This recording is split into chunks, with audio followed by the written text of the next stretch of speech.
Alright folks, it's your girl Tiffany Pierce Ross and I'm back with another video. And today for dinner, we're going to be having stew beef, rice, and pinto beans. Well, I'm going to try and maneuver around and let you see a little bit, but we'll see how that goes.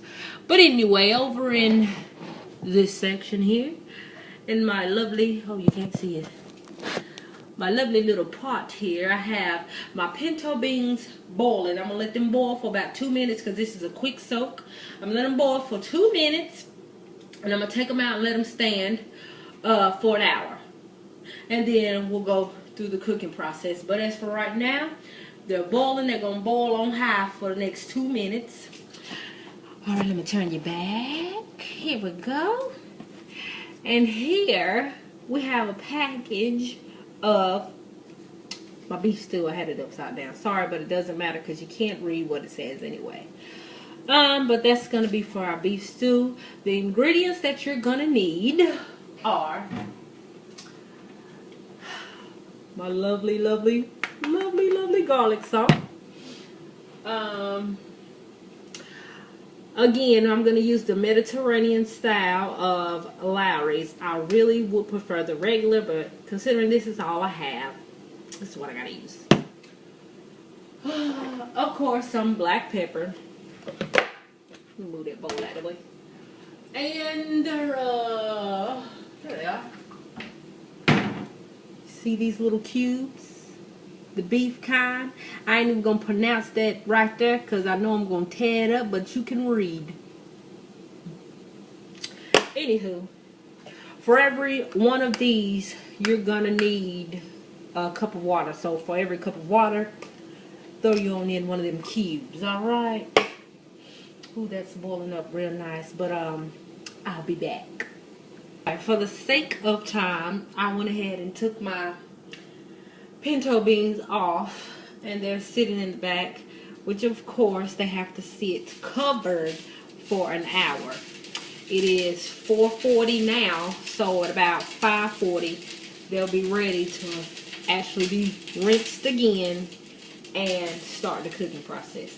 But in this lovely pot right here that you hear making a lot of noise, I have my meat. And again, for the sake of time, I went ahead and seasoned it with my garlic salt, the Lowry seasoned salt, and some black pepper. Now what I'm about to do right now is while that's sitting in the pan, I'm going to take a little bit of butter and I'm going to brown this meat. Let it brown. And that was probably about 2 tablespoons of butter I just put in there.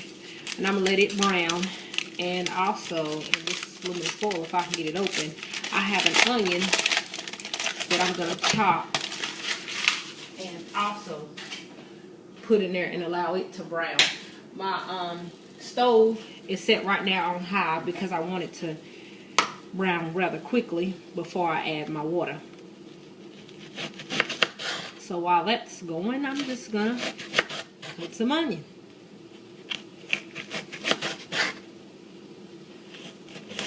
I ain't gonna let y'all see my cutting skills because woo, it is terrible, but it will do. I'm not a chef. I'm just a lady, a woman of God. Hallelujah. Who loves to cook? Cooking has always been a passion of mine since a kid. My grandmother, Mary Pierce, she had me in the kitchen as a kid, or teaching me stuff, and it all started with an egg. And I know that might sound funny, but that's what she taught me, how to make good scrambled eggs, and then it kind of developed on from there. My mom taught me a few things. She's the one who taught me basically how to do the bacon portion of. Hey y'all, I'm back, and as you can hear, I have the meat browning, and of course the beans are still sitting over. I'm gonna try and show y'all what this looked like in this pot. But if you can see off in there, it's just browning, and been browning for about maybe 8 minutes now. Maybe 8 minutes. I think it's pretty good because it'll finish the rest of the way once I add our soup mix. But anyway, we're gonna start taking cups of water. I'm gonna turn the heat down to medium, which means I need 1, 2, 3, 4, 5 bouillon cubes. I guess that's what you call it. Shoot, I don't know. I ain't never been able to say that. But again, according to this, 1 cup, which is talking about 1 cup of water, is equal to 1 of these, which is also equal to. Okay, to also go with this meal, I probably said yeast rolls in the beginning, but I changed my mind. I like buttermilk biscuits, so that's what we're gonna have. We're gonna have buttermilk biscuits, and for the sake of time, I've already put in 2 cups of flour, a tablespoon of baking powder. If you can see that, can you see it? A tablespoon of baking powder, a tablespoon of sugar. Actually, I put 2 tablespoons of sugar because I like my bread to be a little bit sweet, and a teaspoon of salt, which is your regular iodized salt. And you're gonna also need a full stick of butter. And with this full stick of butter, you're gonna have to dice it. So let me go ahead and start dicing away.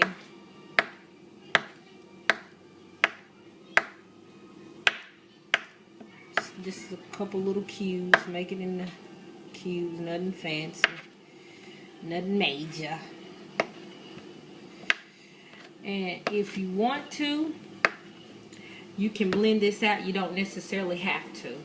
But I think I'm going to blend it out so that I can have an even mixture of everything. And also to this, before, after you blend it to get the even mix, then you're going to add 3/4 cup. In here I have 3/4 a cup of buttermilk. So let me blend this and I'll show you what it looks like. Hey you guys, I'm back and my dough ball is completed. This is what it looks like. Ooh, about fell there. But anyway, I'm going to take it out of this bowl here, and I won't let y'all see it so y'all won't think I'm lying. I have another cutting board here, and I'm just going to take and kind of knead into my dough ball. You're going to have to add flour to your cutting board because this dough, like I said, is very sticky. It's not as sticky as yeast rolls or your yeast ball of dough, but it is pretty sticky. But anyway, this is what it looks like. And in a little bit, I'm going to go ahead and roll it out and cut me some biscuits and pop them in the oven. I always put my biscuits on 400, and once I get them in a greased pan, I go over them with an egg wash. And that egg wash is what's going to give it that golden color. Ooh, y'all. But anywho, once I do that, I put them in the oven on 400 degrees, and I'll let them cook for about 10 to 12 minutes. Again, your time is going to vary because every oven is not the same. But you'll know when they're done because they're going to be golden. Okay, guys, I'm back. Just wanted to holler at you for a quick minute. Everything is done except for my pinto beans. The rice is in the back. It's still boiling, but it's almost done. It's nothing but the success rice. It only takes 10 minutes. It's in the bag. Boil it in water. The stew beef is finished, but my pintos is what I want to talk to you about. So let's recap. We rinsed them, then we let them boil on high for 2 minutes.